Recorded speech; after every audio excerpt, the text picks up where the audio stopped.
No, yes, somebody should have said that you don't see anything. Yeah, that, okay. Thank Shushma. Now, yeah, hopefully it's good. So Dave mounts would be a very nice source. Um, and it's not clear who came with the result to start with. Few people discover it.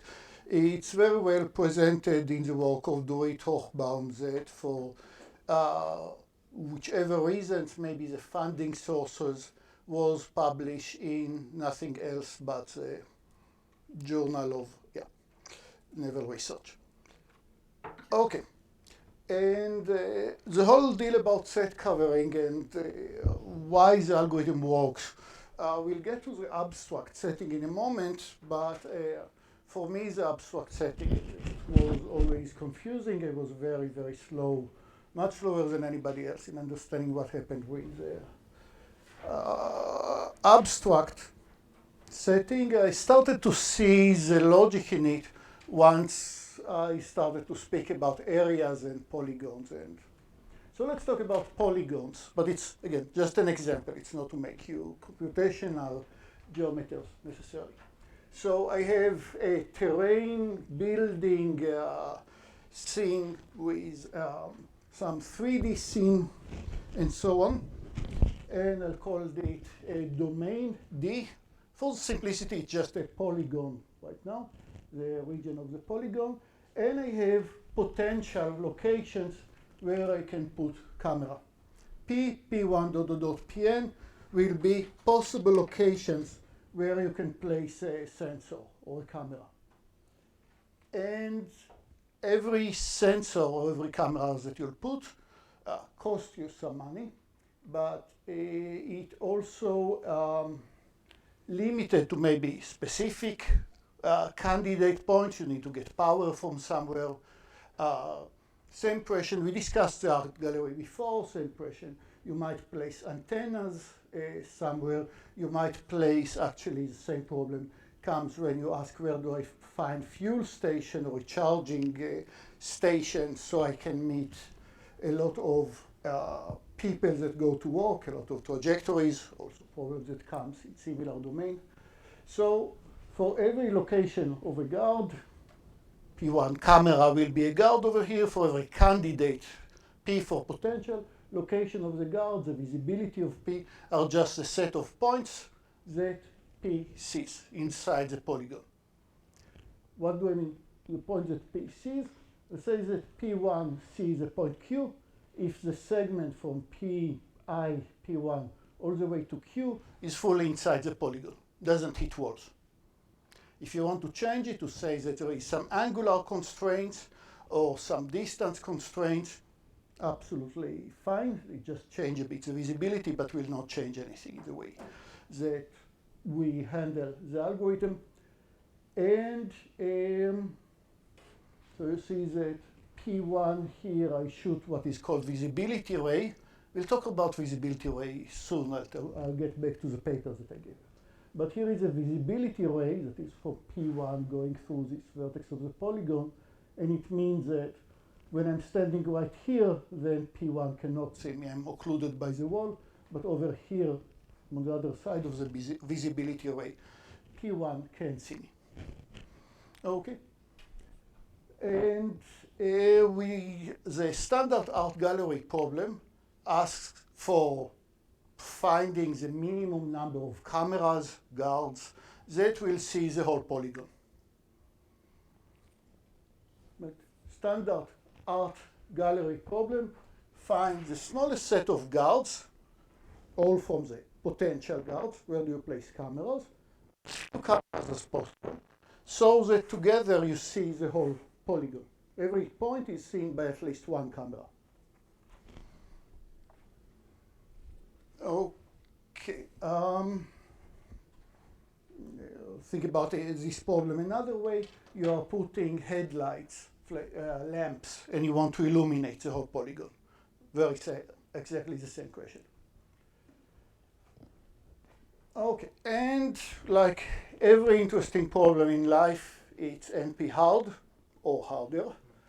And that's why, and in this course I already told you this piece of wisdom that NP hardness are problem defined as problems that you can write the code to solve them. You will not live long enough to see the solution actually computed.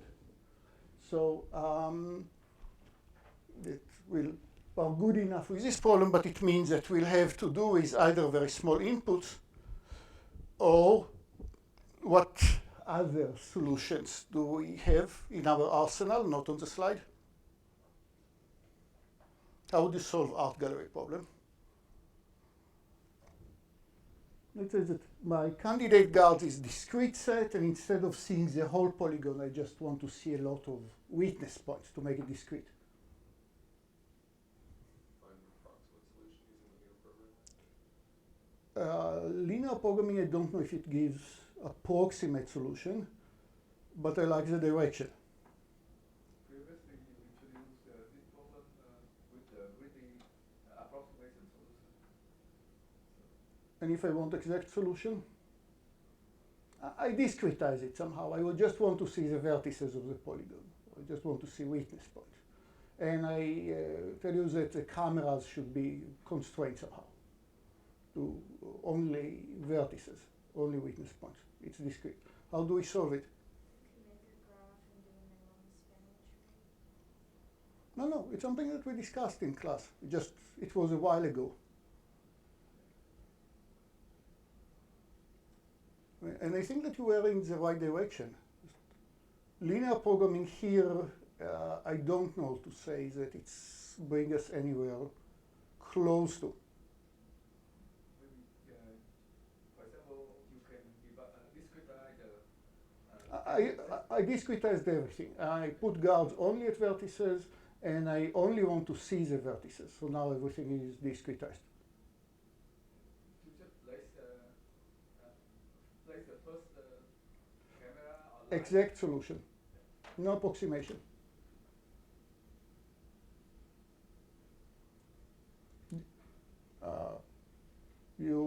You have a deadline for submission tomorrow, and you realize that you need an exact solution for the paper. I'm not saying that it will not run slow, definitely not in polynomial time, but at least you have better chances and exhaustively check all the possible setting of guards.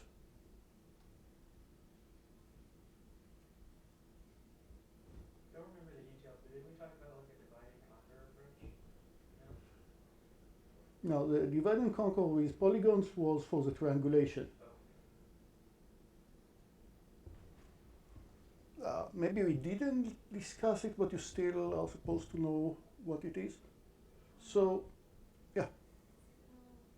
We can divide this polygon into some set of complex polygons.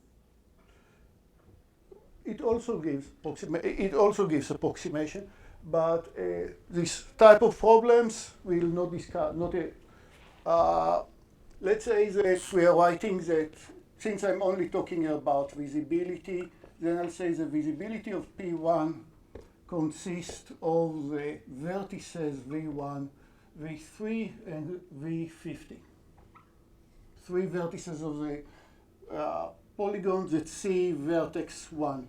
And I'll say that the visibility polygon of V2 would be other vertices V32, V100, V10, set of vertices, but it's all discrete. Doesn't ring any bells? So, and it's not a hard problem. It's like a final exam problem.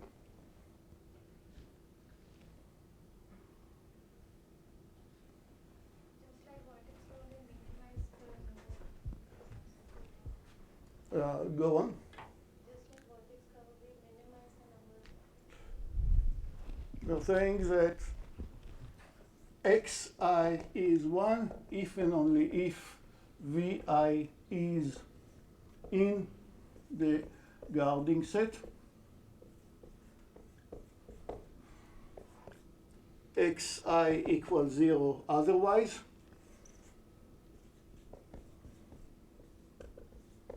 What's the condition that V1 is seen? It means that in my guarding set, either x1 or x3 or x50, the 1, 350, because that's the indices of this vertex, one of them must be in my guarding set, otherwise V1 is not seen.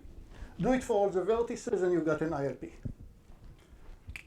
And the point where we do use LP is actually, we can use duality and then we can show that some solution that we are getting is optimal. It's actually a very useful trick. And maybe I'll talk about it that relates to the column generation. That is very important technique if, which actually we did use it in this context. Anyhow, so if we were here, but ILP of course doesn't come with any guarantees about the running time. What I said is that it has better chances to give you a solution than you exhaustively try to do it, just because there is so many years of development behind the ILP libraries. Back to our problem, it's NP hard, so we do aim now for practical solution, for approximated solution, that we can do something in linear time. So what should we do?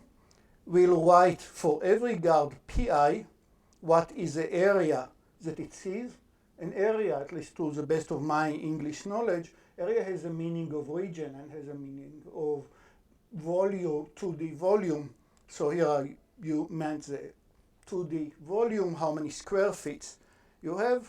I'll find the guard that sees the maximum area, and just after I'll pick this guard, we have slides about it, I'll find the next guard that sees a maximum area that the first guard doesn't see. And I'll pick the third one that sees a maximum area that the first two don't see. And continue greedy until I'm done with the polygon. Okay, so that's where greedy solutions are correlated, and the problem by itself is a standard art gallery. By the way, the name art gallery comes because it's the story is that you have paintings on the walls and you want to put guards that will watch the painting, so nothing is being stole. You need to constantly watching, and you want minimum number of galleries. But of course, in every scenario where you have sensors that moderate an environment, such problem appears. Okay, so here I'm trying to find the smallest set of guards so that the visibility of the first union with the visibility of the second all the way to the last is exactly the whole D, the whole polygon. More practically to my taste, I saw it in many more contexts in various camouflage, is a budget art gallery. Budget art gallery says, no, you can only buy 17 cameras. What can you do with 17 cameras? It's also NP hard. What I want to do is to maximize the area that this K camera, 17 cameras, sees. So I switch the rules. Instead of insisting of seeing anything, everything, and minimize the number of guards, here the number of guards, the budget for the guard is fixed, and it's up to me to decide where to see them. So hopefully I see the whole of D, but if I don't see all of D, then I see as much of the polygon as possible. So that would be the budget art gallery. Okay, and this is just set cover problem that will define in a moment what it is. When we have the set of the domain, the visibility of P1 is a set that I see. Every possible guard defines its visibility region. And G1, my first guard, hopefully everybody is happy with this notation. Remember, P is my set of candidate guards where I can place a camera. I want to that maximize the area, but if I write G1 is the maximum without the arg, the meaning would be, if I delete the arg from here, the meaning would be find the area that the maximum sees. I don't want to see the area. I want to see who is the guard that gives me the maximum area. So G1 is arg max, the element that brings me the maximum. Hopefully everybody has seen this notation before. So that's how I'll pick my first guard, G1. The second one, G2, sees the maximum area that G1 does not see. G3 sees a maximum area that neither G1 nor G2 sees, and so on. Let's put some notation and formalities so the little that you thought that you understand will go away to confuse everybody. We are talking about set systems or range space, fancy terms to just describe the problems that we just, to abstract what we discussed. So we have the universe, X, which consists here of a set of atoms, x1, x2, dot, dot, dot, xn. Xi are not the Boolean value anymore. Forget about the ILP. I have a set, discrete or infinite, maybe it's continuous in the polygon, discrete set of points. These are my atoms. Every xi is an atom. I'm also given a range space. Sometimes it's called set system. What is a range space? It's a collection, boldface R, that consists of one subset of S, or one subset of the universe, another subset of the universe, another subset of the universe, and so on. Okay, it just tries to say not every subset of the universe is legit. There is, the problem contains this subset of the polygons. So let's talk about a few examples of a set of a range space or a set cover.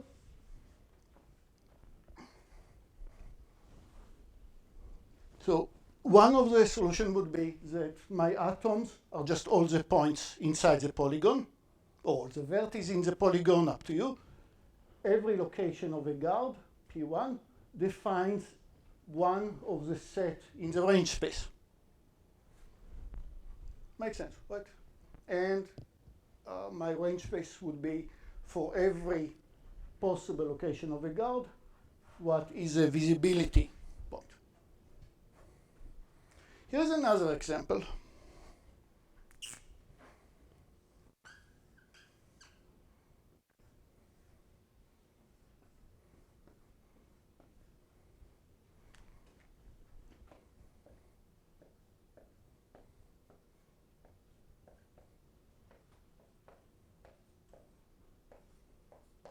Here is a graph. And my atoms, my universe is a set of vertices. My atom is a set of vertices. And what are the ranges, this subset of vertices? It's just edges. So the edge E5 is a set that connects S3 with X7. The vertices are atoms. Make sense? And now I'm trying to look for edge cover. What is the edge cover? Find the minimum number of edges so that each one of the vertices is covered. We didn't talk about this problem. Okay, that's called edge cover. Let's talk about the problems that we did discuss previously. Problem 3. I have the graph and X, my set of atoms, is E1, E2, E3, all the way up to E7. Every edge is an atom in my universe.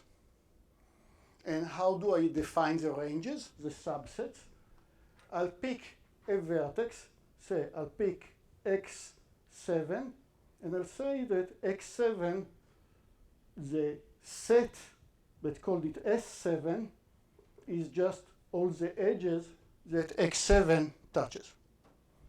S7 are edges that X7 is adjacent to.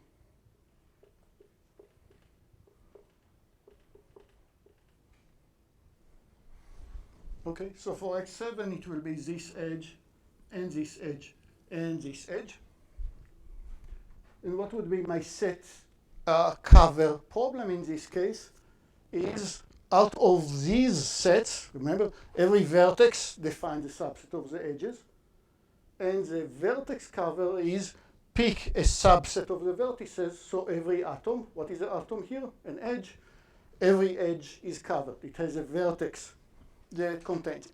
We spoke for a long time about this problem, both in the weighted and unweighted case. Okay, just examples of range space, of set system.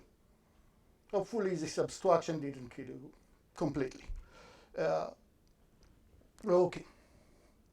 So, just talked about it. Example, here are the three examples that I just copied. And we say that C, which is a collection of subsets from the range, covers the universe if the universe is just described as a union of these subsets. That's definitely over abstraction, but since you might see it in the book, I thought that I'll cover it. That is, how do I cover the whole graph? If I think about X7, it will cover these three edges. That if I pick X7. If I'll pick, we don't have a name for this guy, if I pick X3, it will cover this edge and this edge and this edge. If I pick X3 right here, and if I pick X2 over here, it will cover this edge. And this edge now pick as few vertices as you could, so that every edge is cut. And you remember we had factor 2 of this algorithm by picking a vertex and remove all the edges that it touches and repeat. And we used LP and ILP to LP and relaxation technique if XI, not ILP but LP, in order to go at factor 2, even if every vertex has a weight. And by the way, all these problems that I'm discussing, I assume that every set has the same weight, but I can definitely ask what happens if every vertex has different weights and different utility, and the algorithms pretty much works in this case as well, in the weighted case. Okay, what would be the budget set cover problem? Again, I'm giving the budget, okay? And I want to find a collection, bold-faced C, of subset from the range. So don't use more than the budget, no more than K sets, such that the number of atoms in the union of these subsets is as many as possible. You cover the maximum area. You cover the maximum number of edges with just two vertices. And realistically, it's much more practical than to say, I want to see every little nook and corner of the polygon, of the building. I want to see the main part of the building is probably more realistic, and I just have these many cameras. So, greedy of art gallery, we just discussed, pick the guard G1 that maximize the area, pick the guard G2, but now it's all the same idea, I'm just describing it in slightly different notation. G1 is the one that maximizes the areas that is seen. G2, what is it? It maximizes the area of, let's see what happens here. I look at the visibility of G for every location of another guard here, every location of G, but the area is computed only from the visibility of G, set minus, remove from this area all the points that G1 already see. You still care for area, but once I decided that P1 will be one of my guards, all these areas that P1 is seen is erased. Okay, and greedy-wise, you'll continue until either you see the whole polygon or until you exhausted your budget. Okay, here is a greedy in this somehow confusing abstract way. You're given X as a set of atoms, edges, points in the polygon, vertices of the graph, whichever. And now, if in the budget case, K is given, remember you cannot use more than K, let Si prime be the set that you can use. R is all the sets that you possibly can use. For example, all the sets that I can associate to one vertex, all the subset of edges that I can associate to one point that touch all of them, or all the regions that are seen by one guard. So Si be the set in S that maximizes what? S intersection with X prime. X prime right now is the whole polygon, or the whole graph. But how did the factor 2 work for us? We picked for factor 2 for the vertex cover. We picked one of the vertices arbitrarily, not necessarily actually by weight, and we removed from the graph all the edges that we just stabbed and continue. I'm doing the same thing. So I will now pick X prime to be X, the previous X prime, but I removed from it all the atoms that are already covered. Makes sense? Every time that I add somebody to my covering set, I remove from X prime all the points that I already covered. So when I'm considering the new set, you're just getting credit for points that are not covered yet. Okay, and in the budget case, you end when you got K. If you want to solve the original set cover problem, you continue until X prime is empty. Nobody's left to be covered. Make sense? Just you found it once in a non-confusing way for the polygon and in a confusing way for abstract set cover. And that brings us to approximation factor questions that we already saw for vertex cover, but now it's a bit more abstract. The approximation factor would say some Oracle / ILP / with lots of work, I find the optimum solution to the problem. And on the other hand, there is a solution that greedy gives us. What is the ratio between the number of sets, number of guards that I got under the greedy algorithm, divided by the number of guards in the optimum solution?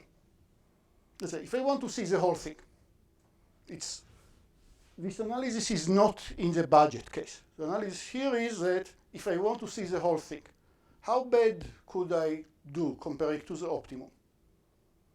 What is the ratio between the optimum number of sets versus the number of sets that I can find? Our cool Bar Yehuda algorithm that says pick a vertex, arbitrarily remove all the edges and repeat, said that if the number of sets that I'll find, number of vertices, is not more than twice the number of vertices that the optimum sees. We had this argument because once I pick an edge, at least one of the two vertices of this edge must be in the optimum solution.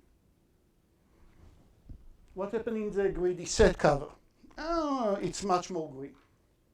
So let me convince you that actually you can get log n approximation. Something that is as bad as log n, more expensive than what you need. But optimum, what ILP would give you. So let's look at this scenario. Here are my atoms. All the points over here are my atoms. And greedy will tell you take this blue and take this blue, and you're done. Take S8 and S7, and you cover the whole polygon. Now, how many vertices do I have in S8? 1, 2, 3, 4, 5, 6, 7. 7, 1, 2, 7, 8, 9, 10, 11, 12, 13, 14, 15. I have 30 vertices altogether. And what is the largest set over here? Well, here there are ties, right? Because S8 covers 15, but S1 also covers 16. I think that I missed something. S1 covers actually 16. So I prefer S1. If actually I miscounted, and S1 and S7 contain the same number of vertices, I can always break the ties. So you'll prefer to take S1 because it's the largest set. And now you remove it. And now you have a set that covers n half of the vertices, S2, of the remaining vertices. And you take it because it's still the largest one. Largest one among, but now the respect to what you already covered, not what's the original set. You don't care that S8 was originally covering 15 vertices, but after you took S1, it covers only 1, 2, 3, 4, 5, 6, 7, 8, many vertices. So that's what you'll get for taking S8, and S2 also covers 8 vertices, and I can slightly break the ties. But at least there is a chance that the algorithm will prefer now S2 instead of neither S8 or S7, and we'll continue going on n half, n over 4, n over 2, n over 8, and so on, until you cover the whole polygon. So optimum is 2. Optimum is 2, but you spend log 2 of n many vertices. So greedy here is not great. It's not constant factor approximation. Guys, still with me?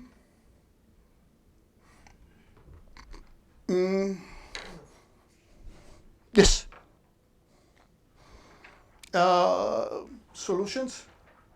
Well, I mean, any solutions? So, like, I care for the algorithm. But, yeah. So, how do you compute this point? Remember, just with a ruler. I think that Can reflect the points PQ across L. how? I follow your paper. And? So that two points match each other. So, what we want to do is, of course, to, when I have P and Q, that if you ever played pool and you want to shoot it, so P, your path will bounce from the edge of the table and reaches Q. You're taking Q, you reflect it by L, you draw it over here, so that will be Q prime, and now you draw a straight line over here. So that's how you do it, except that how do I find the reflection without any measurements tool? You just have straight line. I think that you got it, but I'll show the others.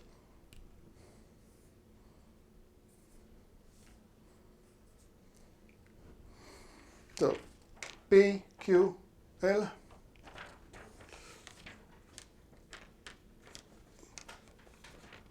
Reflect, hold against the light. Hold against the light, I can see where is Q against the light. Where is one of my points? So like over here.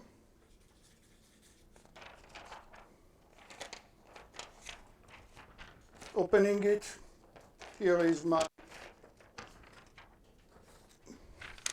this was P, that was P prime, trying to walk from the other direction. See it against the light. I mean, you might need to do it twice, to draw it once on one side and then copy to the other side. And now you use your ruler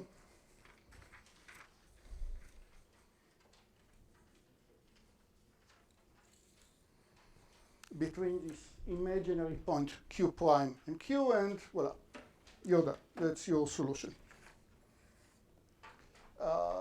You also see all these Google's puzzles about a fly that wants to go from this wall to this wall while walking on the wall only. So it's not a fly, it's a cricket that cannot fly, but wants to go from this wall to this wall along the shortest path. What's the deal? Let's open it, let's flatten everything, and then it must be a straight line. When you straighten it up, this folding or unfolding could be done in several ways. The reason that I remember this little puzzle recently is because we are walking now about trails about optimal trajectory of robots that are flying around quads and needs to see the whole polygon or the whole area. And if this is my polygon that a quad, that a drone should fly in, and it needs to see every point in this polygon, then in particular, if the quad starts here, to see this point Q over here, I can draw the visibility cut that we just saw, continue this straight edge over here. This will be a visibility cut, this continuation, and maybe there is another visibility cut.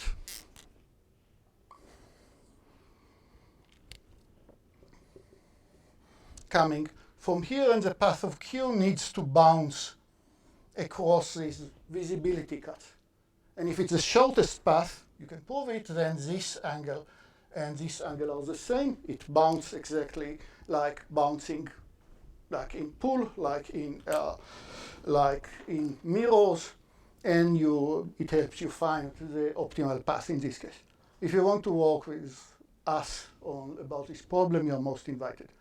There is a lot of interest now back in swarms of robots and how multiple robots behave because of, Ukraine. Okay, so GUID is not great for if you insist on maximizing the whole area, but I want to discuss both maximizing the whole area, but I also want to discuss the budget case. And the budget case will have better news, much nicer polynomials. Question? Little identity, just to put it in the back of your mind. I take 1 minus 1 over k, k is an integer, to the power of some number L. Then if L is larger than k, then this number is less than 1 over e. Okay?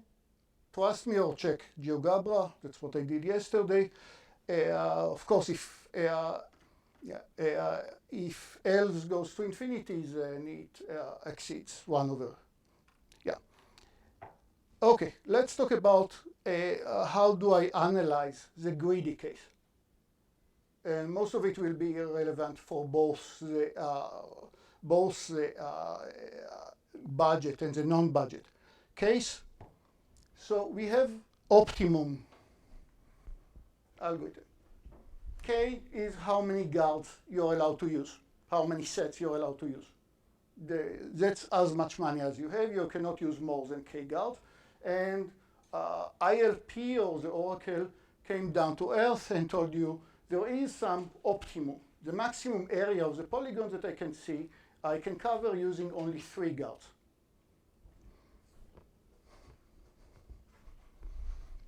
So that's optimum. And now, since I don't want to solve exponential problem of all the k tuples of locations of guards, I do greedy. So remember, A1 is the area, or how much do I gain from the first set that I pick. That would be A1. It's just the area that it is. A2 over here will be the gain from the second set that I pick. What is this gain? It's the area, but only the area with novelty, the area that the first guard did not see. Because we removed from the polygon everything that the first guard sees. A3 will be how much the third guard sees, all the way until some number L. I mean, some intermediate stage of the algorithm, and I'm at the L's case. So let's say that people are cool with the notation. L is a gains from the Lth one, and the sum all the way to L is just how much area did greedy covered after L choices. One choice, the first set, the second set, and so on. Let's see if I can draw any meaningful example.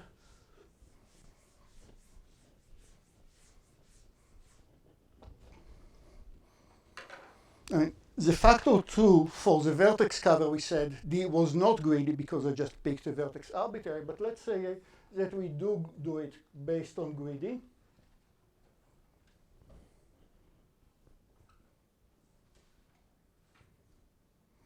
So for V2, the area quotes of V2 at the moment is 3, because if I pick V2, it will cover 3 edges. For V1, the area, the number of edges is 1, 2, 3, 4, 5, 6.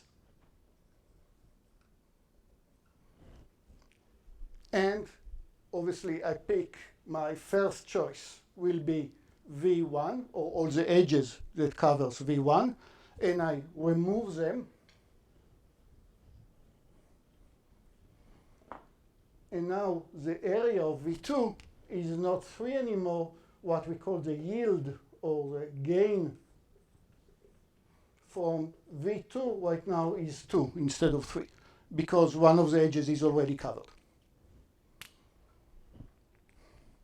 Okay, so SL is how many vertices how many edges or how much area did they cover after L sets of greedy, only of greedy. And our first observation is that A1 is larger or equal than optimum over K. Optimum is the maximum area that I can cover by K guards.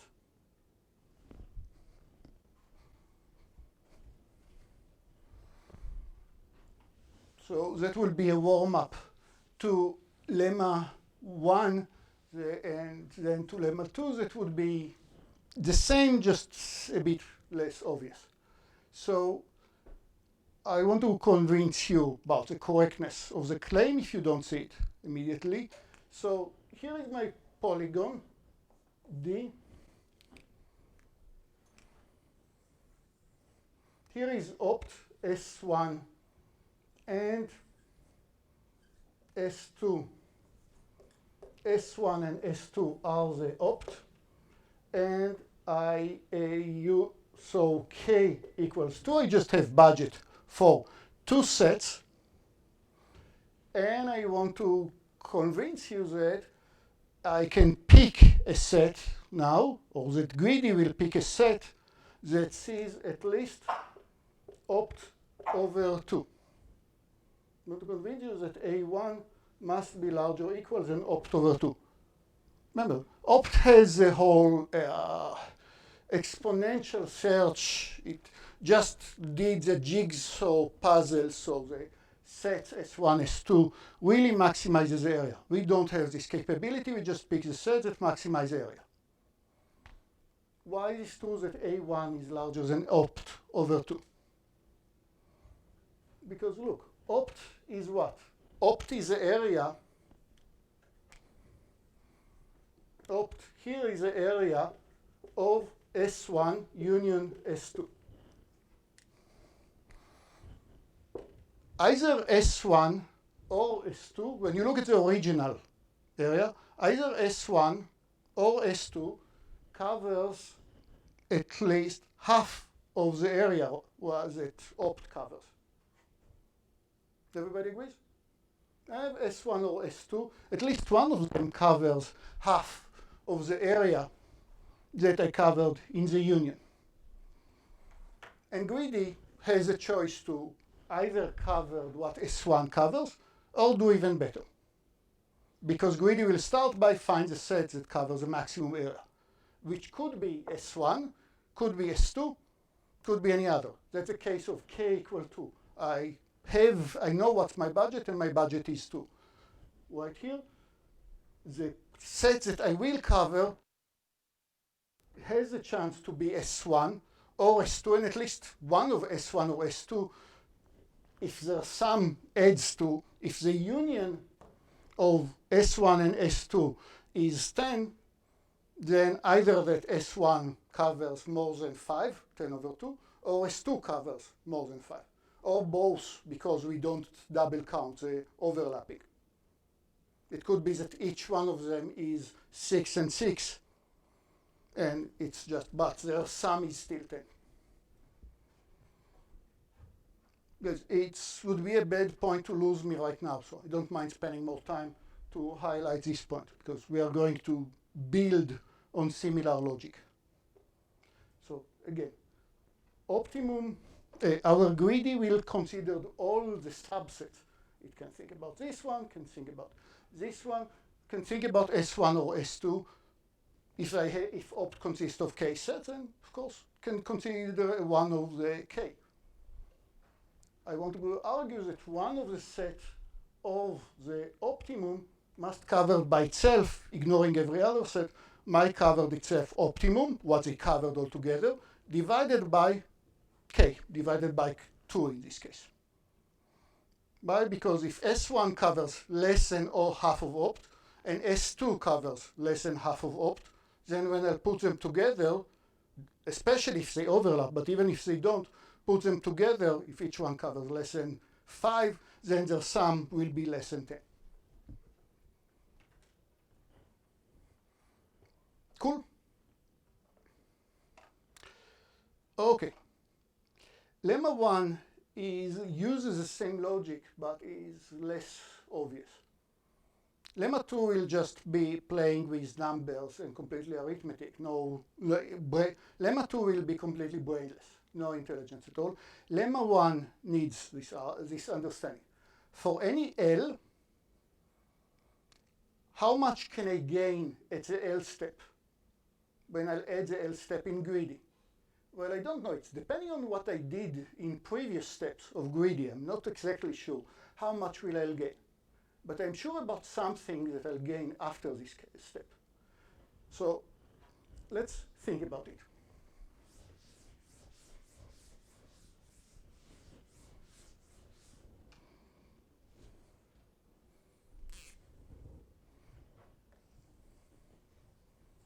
My polygon once again.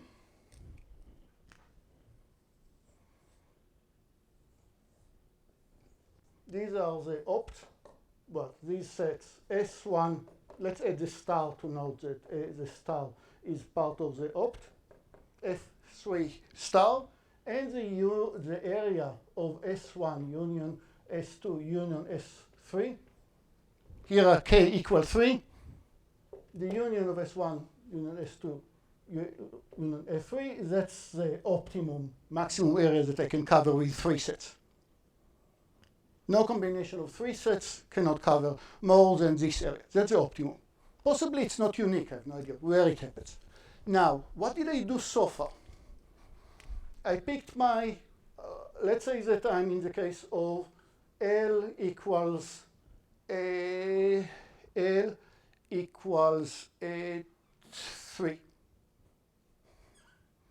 I'm in the case of L equals 3, meaning that greedy already picked S1 picked by greedy, S1 without a star,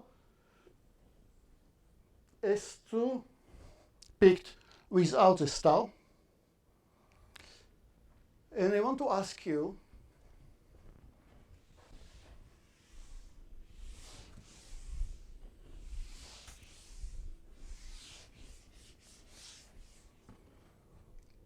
so what is A of 3?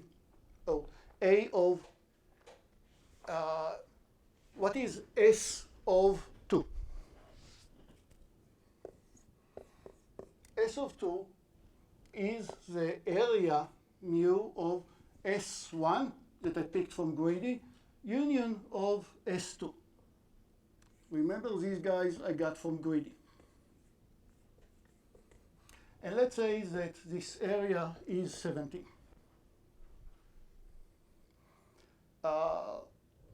Now, I assume that I did not cover the whole polygon in the optimum, so whatever optimum is, so an optimum would be larger than what I get with 2 sets. Optimum had 3 sets to play with, so optimum would be, let's make it 20.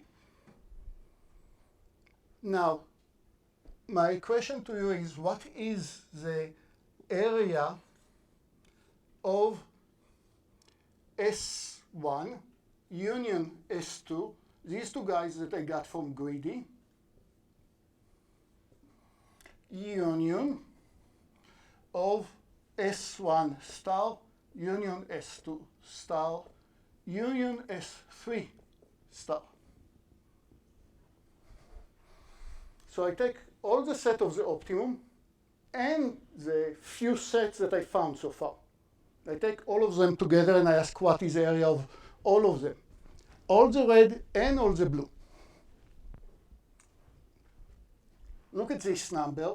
If by just using the 3 optimum sets, I already got to 20, then now when I'll add my own sets, maybe they overlap, maybe they don't, but at least this value should be larger than opt. If I take all the sets together that I got so far, I'll get at least opt, at least 20. Because, hey, all these sets are here. Now, what happened when I remove this set? I got 20. If I removed all the optimum, sorry, then I got 17. So what is, in this example, opt minus the sum of the first two, S of L minus 1 will be opt minus S2 equals to 20 minus 17 equals to 3. Now, if I'll take S1 and S2 and I'll add the whole 3 sets, then I'll get from the 17 to 20. Meaning that at least one of these 3 sets will add at least 1, will add at least the difference. 3 divided by 3. 1, if I'll take S1 and S2 and add one of the optima of the set of optimum, if when I'll add the whole 3 of them, my revenue is 20 or larger, then then at least one of them contributes already 1 unit. But if I'll take, let's think about it. If I think about S1 and S2 and I add only S1 star, I didn't add the other 2, maybe I'm still in 17. Add S2 star, maybe you're still in 17. Add to it S3 star, maybe you're still in 17. That doesn't make sense because the overall area must be 30. At some point there should be a jump. How much should be the jump? Well, if there are 3 elements over here, the jump of one of the individual guy by itself should cover at least this gap, opt minus S2 divided by the number of sets in opt. Pigeonhole principle. One of the optimum sets, if you add it, will get a jump of at least the difference of the gap. Okay? That's the only point that you need to think in this whole proof.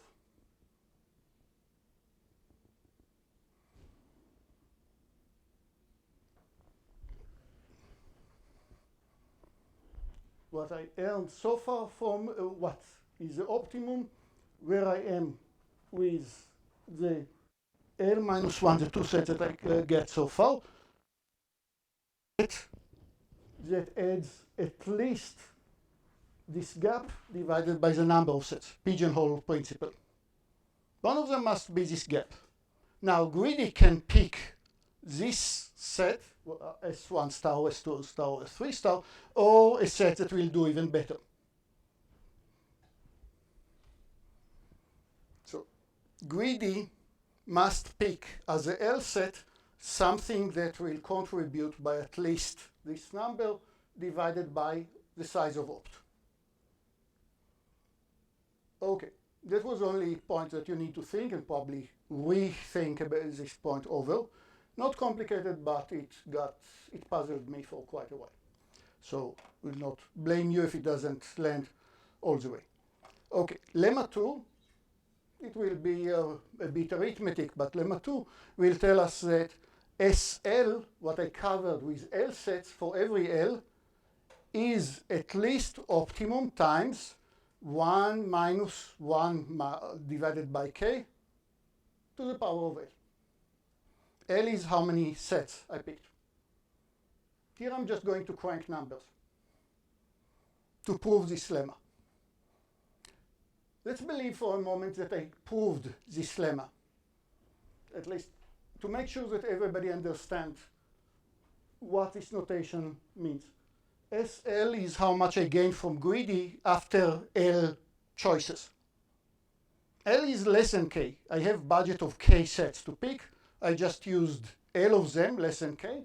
I want to say that what I got is what I covered so far is at least the optimum times 1 minus 1 over k. K is k opt all the time, the optimum case I can pick, to the power L.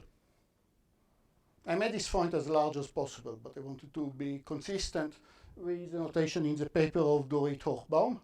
You'll find slightly different explanation in the paper of Mount. That's in the class note for Mount. That's what I like it so much. We found an even simpler way to state it. Let's say that you believe me, that this lemma is true. What do I get altogether from this lemma? We'll prove it, but at the moment, just trust me that it's true. Let's see what is the result of it. What will it mean?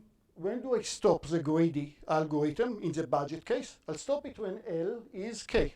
I exhausted all the k sets that I can pay for. And in this case, S of k is larger than opt times 1 minus 1 over k to the power of k. What did we say about this number? This lemma before. This number is smaller than 1 over e. So since I replace it, I replace this guy with a smaller number, then the optimum became a bit larger. The optimum, if I replace this number by 1 minus e, then this was, because it's in the minus, by replacing it, I'm making it smaller. This number is larger than this number. When I replace the 1 minus 1 over k to the k, I replace by 1 over e. This one is just this one over here. So what do I get from the algorithm? The optimum times about 64%. 1 minus 1 over e is about 64%. So instead of crazy ln n approximation, we got 70% of the optimum if we are using greedy. Okay. For the sake of time, I want to jump to the application, at least to cover this point, because you'll have it in the homework. So I want at least to show you what does it mean. There is a property of cost functions called submodularity. So somewhere in 2010, there was a big interest about EMPs attacks, about that somebody might detonate a nuclear bomb, and because of it, it will be somewhere in the atmosphere, and it doesn't need to be an extremely strong nuclear bomb to get a strong electromagnetic pulse. Probably know it already happened before. not intentionally, by the US, that they fried a lot of the electronics. You're creating a big electromagnetic wave, the bomb creates a big electromagnetic wave, and it reaches electronic devices, and it tells all the electrons move to one side, and then the wave gets to its other side of the wave, and it says all the electrons move to the other side, go to this side, go to this side, alternate between the two, and so on. So and because the wires are not capable of tolerate such a big current, your electronic get fried. And the thought was that people might do it deliberately as a terrorist attack, or that the sun might do it. The sun do it from time to time. So that's a big story of EMP, and every few years it gets more and more attention. It got renewed attention. Again, becomes trendy. So if you heard about the, I think the one day after, nice fiction story about what will happen at the day after. And we were paid to think about, we were funded to think about what happens if in geometric settings, and what happens if there is more than one EMP. Where could the attacker choose to attack if the attacker wants to create the maximum damage?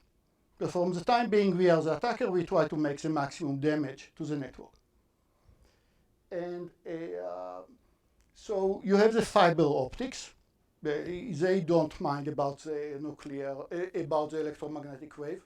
But if you look at the fiber optics, the one that goes for long distances, there are amplifiers along the fiber optics every few at a few dozens of miles. There is an amplifier because to make the light stronger, because there is some loss of energy.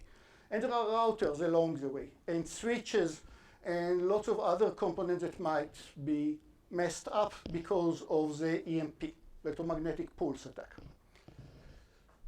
So the question would be how can we model it, and how can I optimize a few attacks altogether? And you'll see in a second how it's related to our scenario. So what do I do when it's quite common to abstract the attack as there is some radius of influence, such that if you have a router, the blue points that you'll see here and in the next slides, are locations of routers, say, things that can get damaged by the EMP attack. And I completely ignored here the network router. I just want to destroy as many of the routers as possible. So what is the effect? I dropped the EMP, I dropped the attack at the disk C1. Router that is outside the disk is not affected at all. On the other hand, router that is in the disk has 50% chance to be destroyed. What happens if I drop another bomb? Then what I do is I'll say, what is the chance that after two bombs that both cover this router, it will survive? Well, it has a chance of 50% to survive the first attack, and it has a chance of 50% to survive the second attack. So the chance that it survives both attacks is 1 minus quarter, half times half.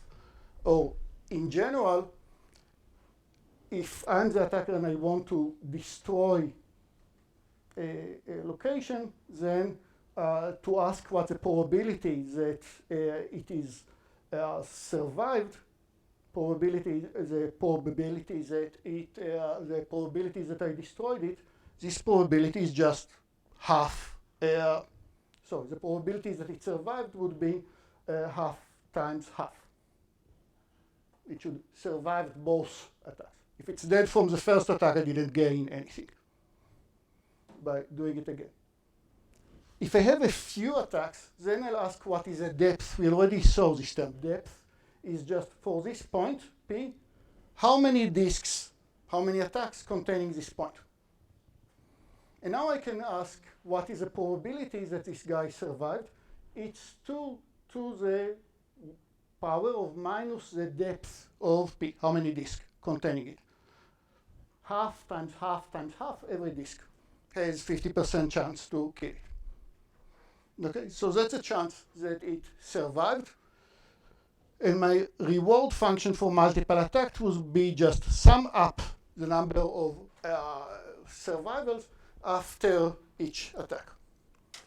Okay, that would be submodular functions that we will not exactly define together, but let's see what could happen. We can use this or we can use a GeoGebra.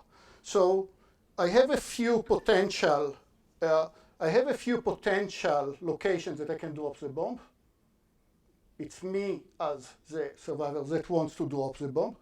And let's say that I drop the bomb, and right now all the blue points are routers and they are all alive. I dropped my first bomb, and the probability of each one to survive decreased by 50%. So what is my revenue after dropping this disk? My revenue would be for how many points do I have? Times 50% chance that I killed it, if I want to maximize the number of kills, right?